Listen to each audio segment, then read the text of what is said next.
Perceptions could change. Opinions can be formed with more and accurate information. Get all sides, views, and opinions on topical issues. Have your say on Perspectives. With Twin Alabi at 9 a.m. Mondays to Fridays on Invicta 98.9 FM. Perspectives. All sides, all views, all individuals are welcome. Good morning and welcome to the program Perspectives. This morning the program Perspectives would be staying on the state of the nation. Now a lot of commentaries have come about, where we are with this entity called Nigeria today. For some people, it's things are just not working well. For some, calling for a state of emergency, in some states. And again, we hear that some people say it's an unholy alliance that is about to give way. And again, you hear people say that Nigeria is at a brink, edge, so to say. And all the things that is coming about the Nigerian state and why, we may be finding ourselves, going apart. Religion is there. Regions are there. Where I come from, where you come from are also, playing out now. And we're not tying these ends to make it work. We hear insecurity taking, its toll on the Nigerian state. And again, governance questioned as it is today. So, where are we with Nigeria today? And can we tie these loose ends together and make Nigeria work as we would all want it to? My guest this morning by phone is Jide Ojo, a public affairs analyst, a columnist with the Punch newspapers. He's a commentator on national and international matters, and it's a long-distance call to Abuja, where Jide resides. Jide, good morning. I'm glad to have you on the show. It's a pleasure. Good morning, Papa. It's a very great pleasure to be with you. Well, I gave a background there about where we are with the Nigerian state. For you, all that is troubling the state today, what are those things that you see, that are troubling the Nigerian state and why, we may not just be getting it right? So what was the question, please? Okay. I have to go through all of that again. You're talking about the Nigerian state, the state of the nation and where we've come to find ourselves. I'm talking about the narrative that has been put on this entity called Nigeria presently. And for some commentators, it's about this unholy alliance. Some people calling for the state of emergency. Some people saying, that we are at an edge, a brink, so to say. It's only a push that the ship of the nation may be heading towards the rock. So many commentaries coming on the Nigerian state. Governance is there, insecurity taking its toll too. And for some people, that it may just be time that we either come to talk about it or that people may have to go their separate ways. But for you, the concerns about how we found ourselves, where we found ourselves, and how we can, come back and talk about it to make Nigeria going. Okay. Thank you for the opportunity to talk to my compatriots in your program. You see, whatever the country is going through now is not innovative, it's not unheard of. We have gone through and passed through this kind of very tense moment before in our national life. I want people to recall the tension that ensued after the nullification of June 12, 1993 elections, where a lot of agitations were made about the need to break away Oduduwa Republic and all of that. And we survived. Quite sincerely, the situation is very bleak. I must confess that I did a piece in my column after I think before the presidential broadcast of June 12. But it was this month, my first Wednesday this month in my column. I looked at the development indices, and it was very, very, very disheartening. All development indices in Nigeria are looking, they are pointing southwards. Whether you are looking at both governance index, you are looking at prosperity index, you're looking at corruption perception index, You are looking at Mo Ibrahim Good Governance Index. You're looking at Global Terrorism Index. You are looking at even all this unemployment and poverty and all of that. So it's very depressing when you look at those statistics. But you see, I granted an interview a few days back, and I was asked, is Nigeria a failed country or failing or what? And I said, yes, we are a failed country, but we are down but not out. And you know, it's like in academia, you can fail. You can fail a course. You can fail in some examination. But that's not to say that you will be expelled. You can only be expelled if you committed a crime. And there are people who stays in school for as long as 10 years for a 4-year course because they are having carryover on one or two subjects, maybe required subjects for you to pass before you can graduate. So I liken Nigeria to that. We are a failed country, no doubt about that. And we are seriously challenged in terms of governance, in terms of politics, in terms of election, in terms of security, in terms of corruption, the economy, just name it. We are challenged very seriously. But we are down. Truly, we are down, but we are not out. And, I'm being very, very sincere because I know I have no other country. And we need to challenge and demand for better governance from our elected leaders. They really have failed us. But it's not only this administration. Successive administration have failed.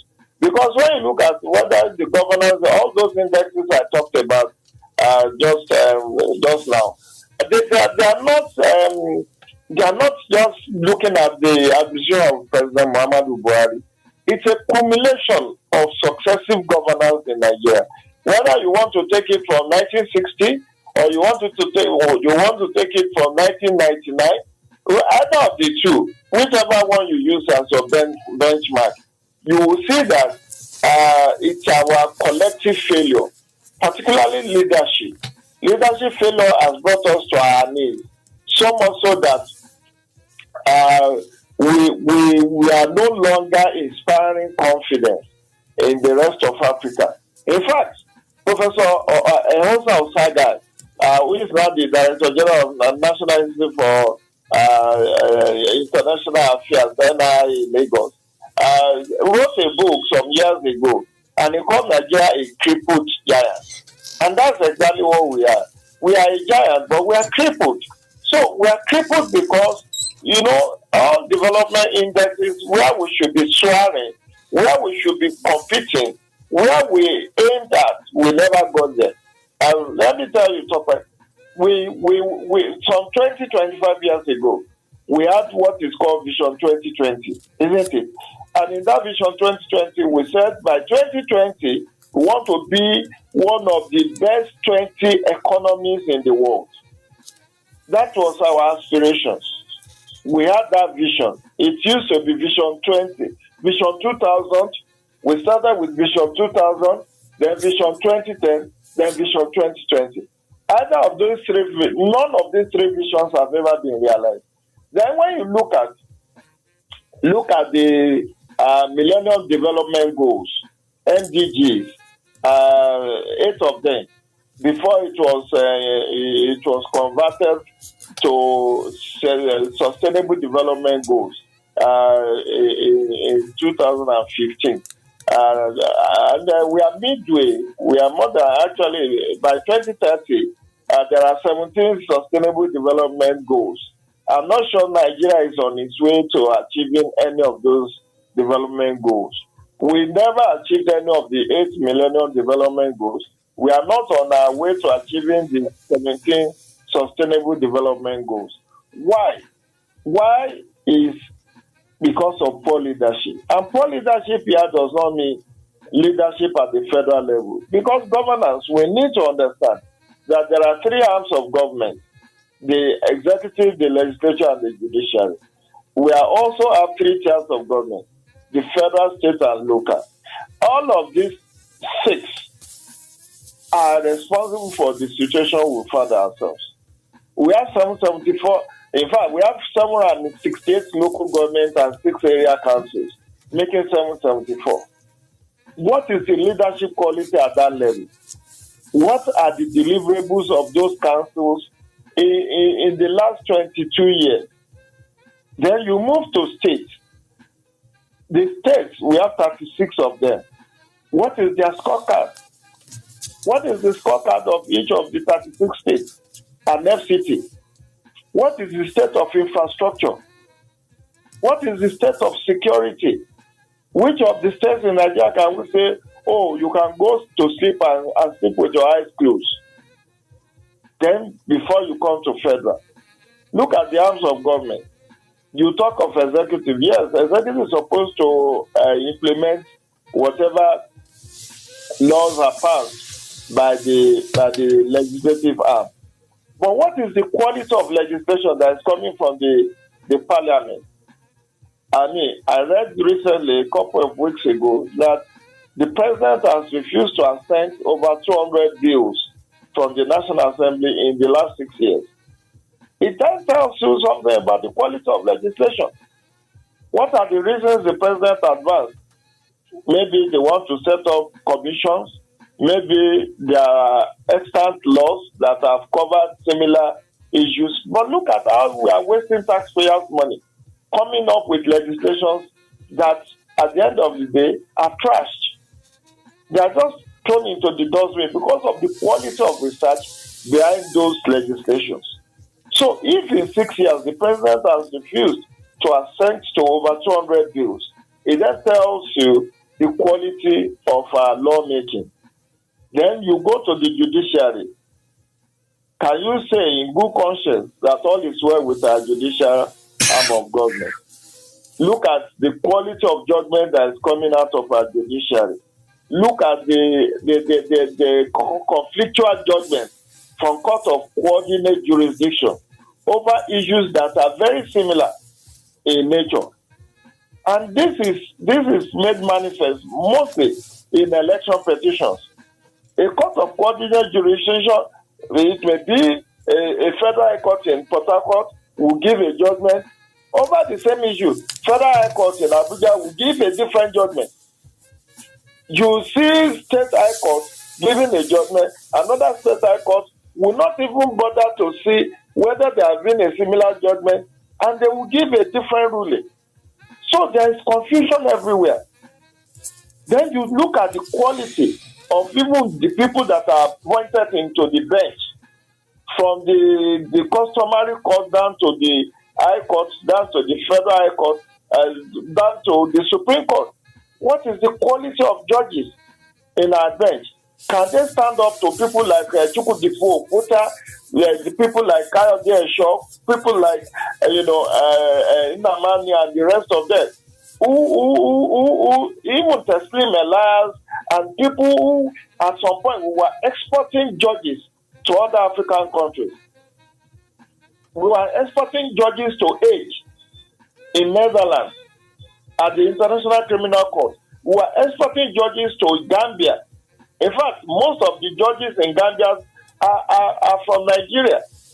But what is the quality of judgment that we are receiving from our courts today? They said the court is the last hope of the common man. Look at the length of time that it takes judiciary to rule on any of the cases before it. Last week, Honorable Farouk Lawa, was just jailed 7 years. After 9 years, 9 years after the offense was committed. 9 years. So you look at it. It's an axiom in legal jurisprudence that justice delayed is what? Justice denied. If a case has to run for 8-9 years before a judgment is given, at the court of first instance now, we are not talking of the apex court.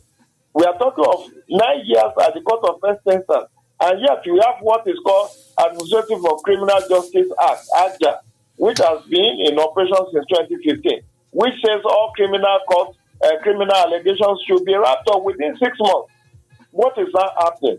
That we are having almost a decade on just one case. There are cases with longer lifespan that are starting gathering dust in our court. As we speak now, because of the juicing strike, many cases, hundreds of thousands of cases, cannot be adjudicated on in the last 3 months. So where do we go from here? I'm only giving us a background of why we are where we are, and that's why I will not put the blame on just one individual.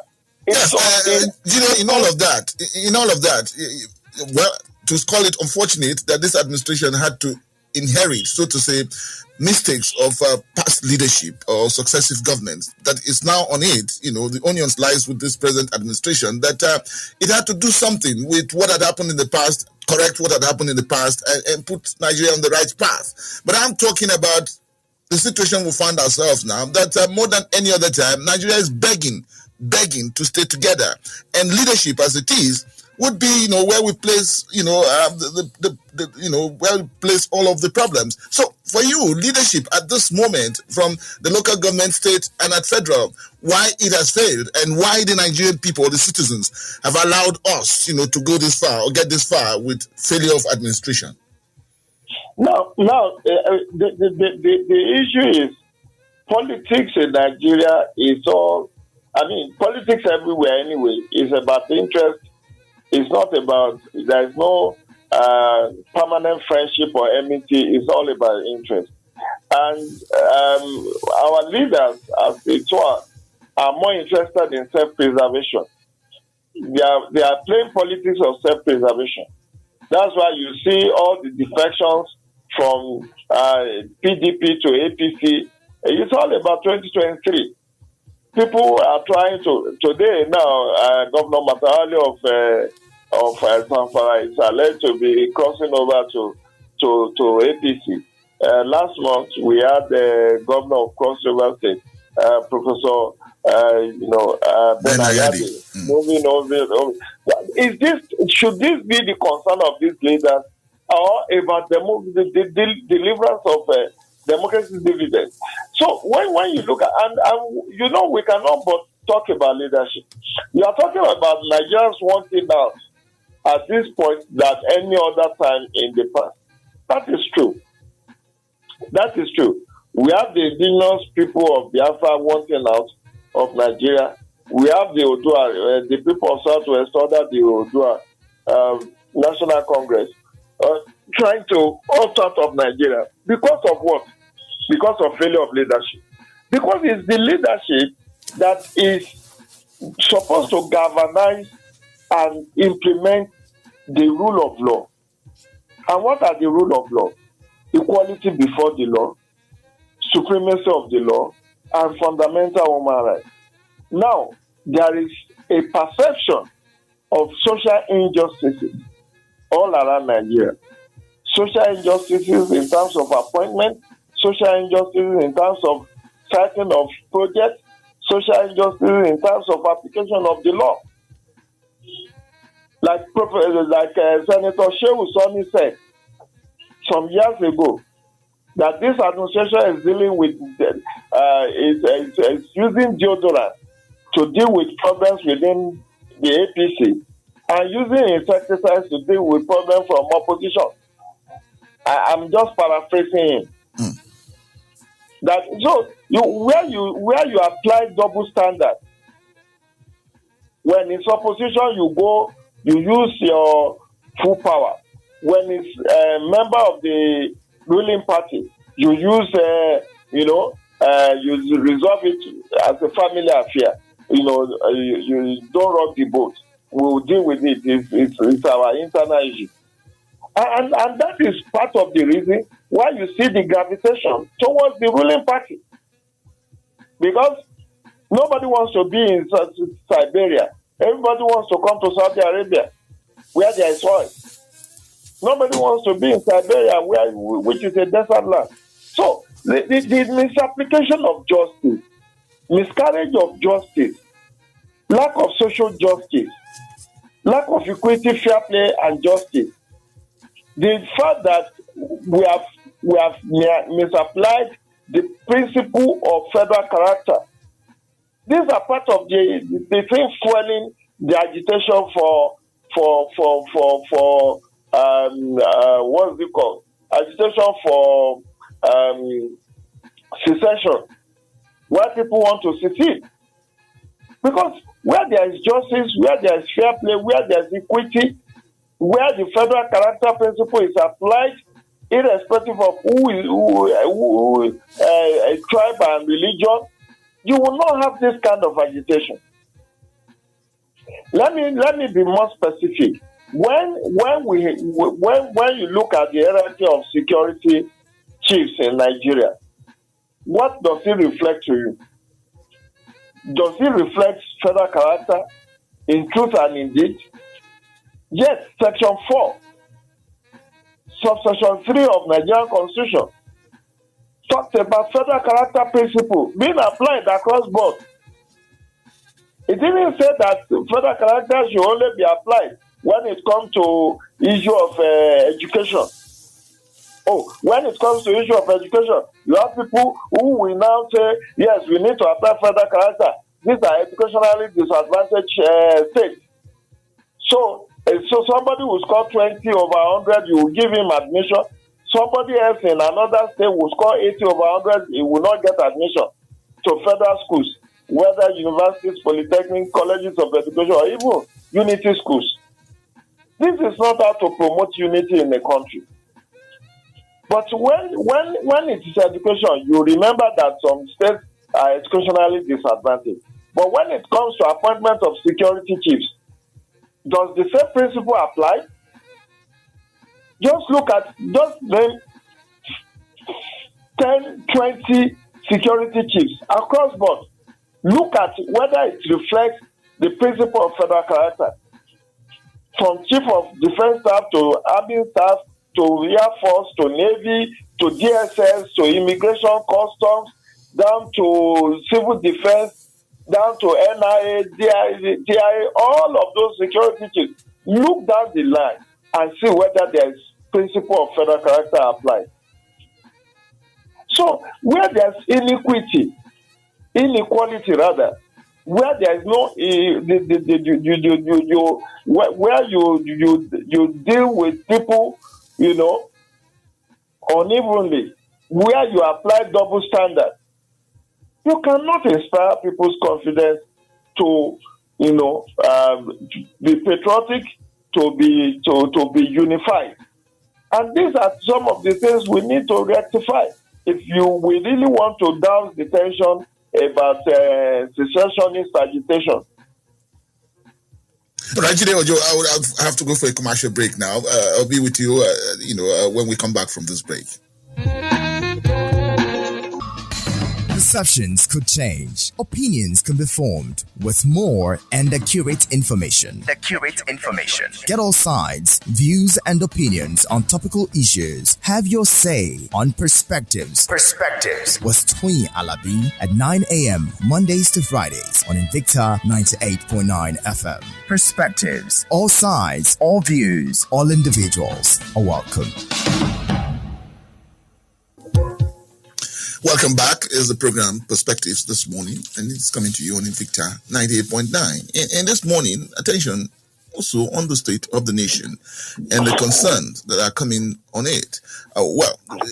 Cries all over the place, agitations, that we hear, and of course, the uproar that is coming on the Nigerian state. And again, at this time, some commentators saying that can Nigeria hold with all of these that's coming from all over? The state of the nation is a serious concern to us. And sharing thoughts with me on that this morning, I have Jide Ojo, resides in Abuja as a public affairs analyst, a columnist with the Punch newspapers, and commentator on national and international matters. Jide, hello, Jide. Yes, back with you.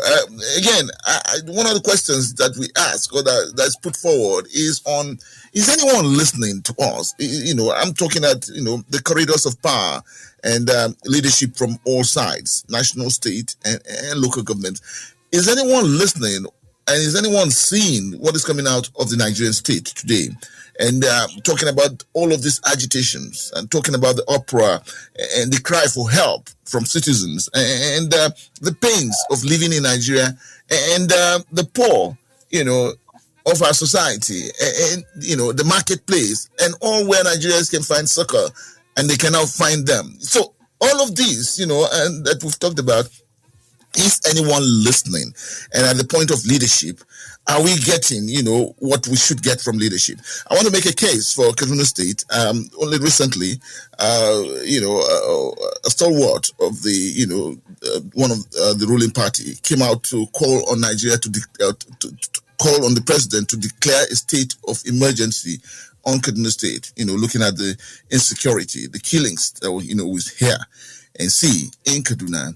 And the people are saying on daily basis. And this may be happening, and this is happening, not maybe, in other, parts of states of the nation. And again, looking at all of these that's coming out, over 100 Nigerians, prominent Nigerians, have signed a deal and calling on the international community, to look at the sovereignty of this nation called Nigeria. And so would demand that even loans that we go to seek for should, be put on hold. These are Nigerians, and you may want to question patriotism in all of these. And so, just, at the corridors of power, are people listening and seeing what is coming out? And solutions, being put to arrest the situation? Well, I will not say that the people in power are not listening. They are listening. Don't forget, we have the secret police called the Department of State Security, DSS, which is a secret police who take information on daily basis, per second, per minute, per hour, per day. That they give security briefs to leaders at different points, particularly political leaders. At least I know for state and federal, maybe even chairman of councils also receive similar security briefs from DSS. So you cannot say that they are not aware. But they are aware to the extent that when you see attempts by the citizens to protest some of this issue of misgovernance, they are quickly shut out or, apprehended and incarcerated. And that's to tell you that they are listening. As we speak on your radio, the DSS are listening to us. Possibly other security agencies are listening. The National Broadcasting Commission is listening in. So if I cross the red line now, they may come after you or come after me. So it tells you that they are listening, and that's why you see different efforts at gagging the media through draconian legislation. There are attempts now to amend the National Broadcasting Commission Act as well as the National Press Council Act to make it more stringent for media practitioners. Also, you see the ban on Twitter. That is also an attempt to suppress civic space, to shrink civic space. So you cannot say they are not listening. Whether they are taking the right or making the right judgment or evaluation of those information they receive from the different security agencies is a different ballgame. They will tell you time and again that they are on top of the situation, that we should be patient, that things will soon improve. But unfortunately, rather than for things to improve, they are degenerating. And people are really showing concerns and believing that if you go to embassy, you see the multitude of Nigerians wanting to opt out of this country due to what they have seen as the very gloomy situation in Nigeria. But unfortunately for many of such Nigerians, where they are heading to is the streets of those countries paved with gold. Do they hope that they will have a better deal in those countries where they will be second-class citizens if they opt out? I really don't have the answer to those, but I know from experience, many of those who have gone abroad particularly unskilled migrants, unskilled and undocumented migrants, always have it extremely difficult to survive. Because while you may look at your colleagues, friends, family members who are in US, in Germany, in UK, who are doing very well, you don't know under what conditions they are living in those countries. They forget that if you are undocumented migrant, if you are trafficked to those countries illegally, you cannot even walk, let alone have a decent living. And many of them run from pillar to post. They come out only at night, and the tax system in those countries are also very, very, suffocating. But that is on the point of those who want out of Nigeria because of the very challenging situation we found ourselves. I think it's a trite question to say leaders, political leaders are briefed. They also listen to news. Don't forget. They listen to news on radio. They listen to news. They watch TV. They also read newspapers. Aside from getting briefing from the security agencies, as well as their media aides. Don't forget, all the governors have media aides. The president has several media aides. So much so that he has media aides on social media alone. Loretta Onoche, for instance, the president's special assistant on social media.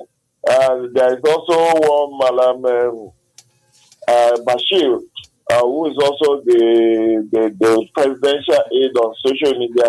There is even another one, Tolu Ogunlesi, who is also special advisor assistant to the president on social media. So, that's aside from Malanga Bashir, as well as Dikin Femi Adesina. So, these are media aides, and they actually every day they give briefs to the president, and if it's at the state level, the media team, the governor's media team always send a brief to the governor every day.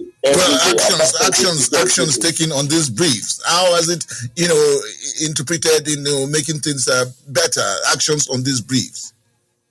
Well, that's what is debatable now. Like I said, it's not as if there are no actions taken. Like in the case of Kaduna, recall that when the governor wanted to sack several thousands of state workers, and the Nigerian Labour Congress leadership from Abuja descended on Kaduna State. Was it last month? And then they held 3 days rally. Aftermath of that, they set up a committee, and of course, you also recall that the governor himself has sacked some of his aides, over 90 of them, I guess, sacked some of his aides in a bid to show faith that, look, I've also cut down on my aides, so there's nothing stopping me now from sacking excess state workers. So it tells you that they also get informed. They are informed. I've seen, and don't think they don't take action. They do take action. It's just that the bureaucratic bottleneck make their action slow, very slow, because of, maybe due process as it were. There are things, even the president himself has lamented that he regretted coming to power at this point in time in history. That one, age has caught up with him. 2 is that he has to work under very strict, rule of law. He cannot issue decree. He cannot take peremptory actions. For instance, if he wants to, as he wanted to now, take loans, he has to go through the National Assembly to get approval for those laws. Procurement, military hardware procurement have to go through certain processes, due process, certifications and all of that. And this takes a while. Unlike under the military, where you can just decree something into existence, all that is needed is to just consultation with Armed Forces Ruling Council or Supreme Military Council or whatever they call themselves. So I've had the lamentations of many of the government. I recall that even in the case of Kaduna State, there was a time in the last administration, 2015 to 2019, where the governor wanted to take some loan for developmental projects in Kaduna State. He wanted to take loan for some infrastructural development. And the three senators from Kaduna State were against it. And he has some unprintable words for them for standing against the state getting that loan. And of course, that is history now. But what I'm saying invariably is that it's not as if our leaders don't get information. This is an era of internet where even as a governor, if you are ICT savvy, you can also get to know and feel the pulse of citizens, even by checking, by logging on the internet from the comfort of your room or office. Aside from the briefings that your media aides will give you, aside from the briefings that your security aides will give you. So everybody has got multiple access to information. But how they act, how they react, how they take action on those information is what is debatable. For many of us citizens, we believe that their actions are too tardy and very slow and sometimes very unproductive. But people in government, I've seen a couple of acquaintances and friends who join government and say, Jide, if only you know what the other side looks like, you will not blame us as much as you are blaming us. Because they always say they tell the light when they cross over to the other side. How difficult it is to govern Nigeria, I don't know. But I think it's also a function of using yourself to a lot of blackmail and a lot of, maybe pandering to the whims and caprices of certain interest groups. Recall that it has been said that part of our problem in Nigeria is this phenomenon of second term. Because some governors, some presidents want a second term at all costs, they tend to pander to the whims and caprices of some political leaders and interest groups that may not be, for public good. And because they needed to tread carefully so that it doesn't harm them at the elections, they rather will be more circumspect rather than going full scale or onslaught against certain or taking actions in a very quick manner. So when you look at various interests in consideration of your actions, and you are not looking at how this affects the public good, there is that tendency for the public not to have sympathy for you because your interest is parochial. You are serving only select interests rather than the public good. Okay, Jide, let me get one or two thoughts on this conversation and numbers to call to be part of it. 081 40989, 081 40989, or 070 87 800 989, 070 87 800 989. Hello, good morning. Good morning, Mr. Toya Levi. Good morning. Good morning, Mr. Jide. My name is Musa Bala. Yes, Musa. Yes, let me start by point of correction. I think in the last dispensation, only two senators were against the developmental laws. One was roundly defeated because of that, and the other one is regretting it now because his people are enjoying real dividend of democracy. On the issue of insecurity, it's so sad. It really called for concern anywhere it happened, not only in Kaduna State. But why is it that the way analysts and media all over the country treat insecurity in Kaduna State is different from the way they treat insecurity in other states? Because we have never had them calling for the state of emergency in Kaduna State. And on the issue of agitation, I want to ask Mr. Jide, ever since before the creation of Nigeria and after the creation of Nigeria, there has never been a single year without cry for marginalization. Is marginalization mean the killing of innocent people, just the way it happened in the southwest and the southeast of recent? simply because they feel marginalized, then they will be killing people that come from the other side of the country. Is that the way to let me just quickly bring Jide in here, Musa Bala. Thank you very Okay, much. yes. Jide. Yeah, I'm listening. Yes, you had my caller, the caller there, Musa Bala. No, just recap what he said. Okay, yes, about the three senators, when the governor of the state wanted, loans from outside, they were actually two senators that were against it, so to say. And he just made a correction there. And then on matters of insecurity, why would Kaduna be singled out as a state that would, state of emergency be declared in the state? What's other states better, the situation better than what's happening in Kaduna State? And on marginalization, that, why would this lead to the killing of innocent citizens too, who feel that they're being marginalized, and so will take it on, other citizens too? Okay. Anyway, I want to thank Malam for those questions. And I thank him for the corrections that it's only 2 out of 3 senators that stood against the law.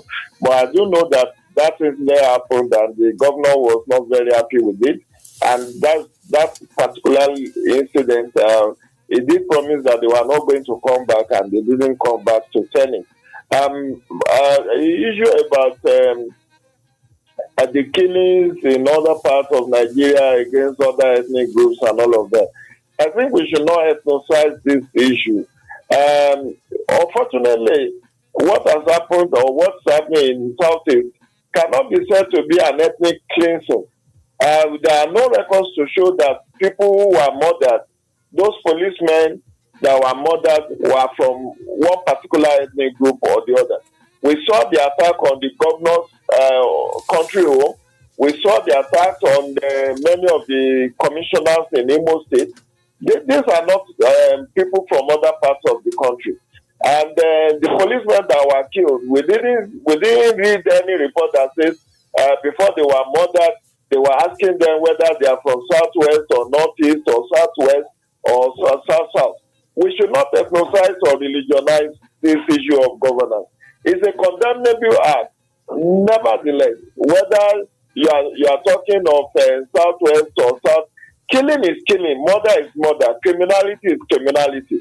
And we should not always look at issues from the viewpoint of ethnic or religious angle, as if, it's only when we do that we are patriotic. Look at what has happened in Nigaga. People of different ethnic groups have lost their lives.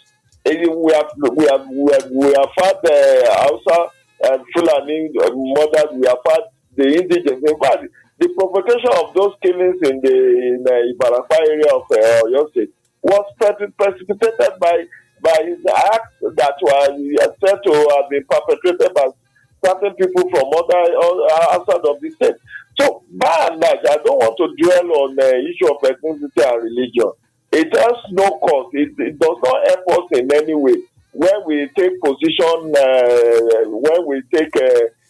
As ethnic jingoist. I have roundly condemned the killings in the Southeast. My articles have documented many of these.